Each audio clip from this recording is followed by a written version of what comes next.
11 কোটি, অর্থাৎ এই যে MGNREGA তার 48.6% আমরা শুধু জনজাতি অধ্যুষিত এলাকার জন্য আমরা খরচ করেছি বন্ধুগণ। প্রধানমন্ত্রী PM জনমন প্রকল্প, সেখানে আভা জনজাতি গ্রাম উৎকর্ষ অভিযান, ঘর গ্রামীণ সংযোগ, পানীয় জল এবং বিদ্যুৎ এবং সেই স্যাচুরেশন অর্জনের জন্য, সেটা শুধু মুখে না, সেটা যাতে বাস্তবিত হয় তার জন্য আমরা কাজ করেছি। গত 3 বছর এককভাবে আমরা ট্রাইবাল ওয়েলফেয়ার দপ্তর থেকে TTADC-কে 200 কোটি টাকা 85টা প্রকল্পের জন্য অনুমোদন দিয়েছি, যার মধ্যে 112 কোটি টাকা এর মধ্যে আমরা রিলিজ করে দিয়েছি বন্ধুগণ।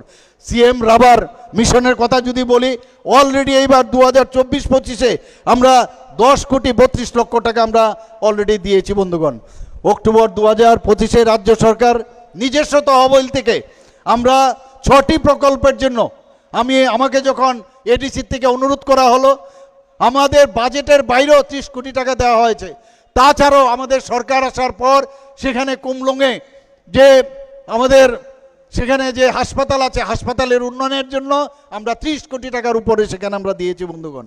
আমরা 2024-25 অর্থ বছরে ট্রাইবাল ওয়েলফেয়ার দপ্তরের যে special assistance for capital investment স্কিমে আমরা এখন পর্যন্ত TTADC-কে যাতে ইনফ্রাস্ট্রাকচার ডেভেলপ করতে পারে তার জন্য 43.26 কোটি টাকা আমরা সেখানে প্রদান করেছি।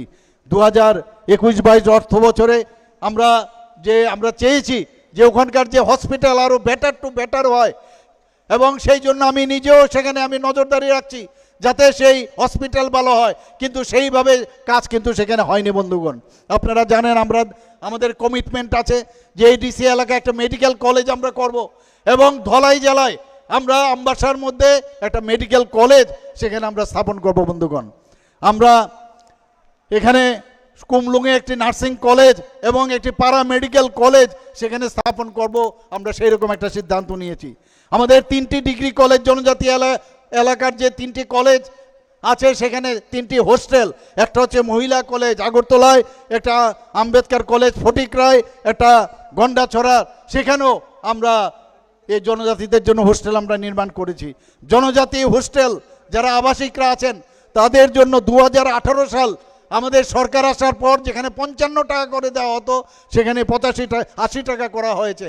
আর এইবার আমরা কিছুদিন আগে আপনারা জানেন আমরা 80 টাকার থেকে 100 টাকা আমরা করেছি বন্ধুগণ। ক্লাস 6 থেকে 8 পর্যন্ত ছাত্রছাত্রীদের প্রি মেট্রিক যে বৃত্তি দেওয়া হতো, আগে 400 টাকা দেওয়া হতো, এখন আমরা কত বাড়িয়েছি?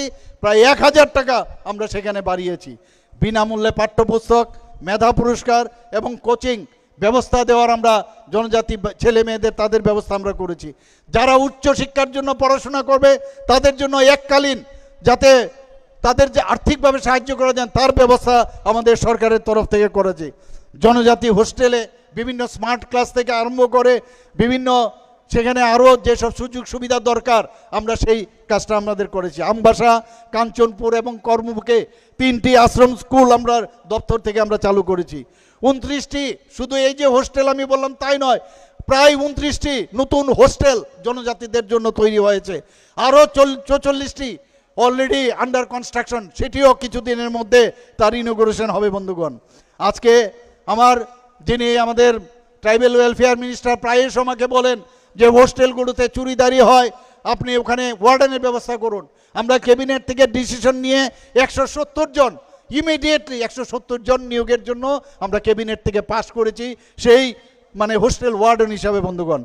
একলব্য মডেল রেসিডেন্সিয়াল স্কুলের কথা যদি বলি, আমাদের সরকার আসার আগে মাত্র 4টে একলব্য মডেল রেসিডেন্সিয়াল স্কুল ছিল, আর সেই জায়গায় দাঁড়িয়ে আজকে আমাদের 21টা EMRS হোস্টেল হচ্ছে। আমাদের জনজাতি যারা ছেলে মেয়েরা আছেন আজকে মডার্ন যেসব ইংলিশ মিডিয়ামে যে পড়াশোনা সেই ব্যবস্থা আমরা এখানে করছি। শুধু তাই নয়, আমি এবার দিল্লিতে গিয়ে দাবি করে এসেছি কিছু রিল্যাক্সেশন যে রুলস রেগুলেশন সেটাকে রিল্যাক্সেশন দিয়ে আরও 15টা যাতে করা যায় বন্ধুগণ, তারও ব্যবস্থা করার জন্য আমি বলে আছি।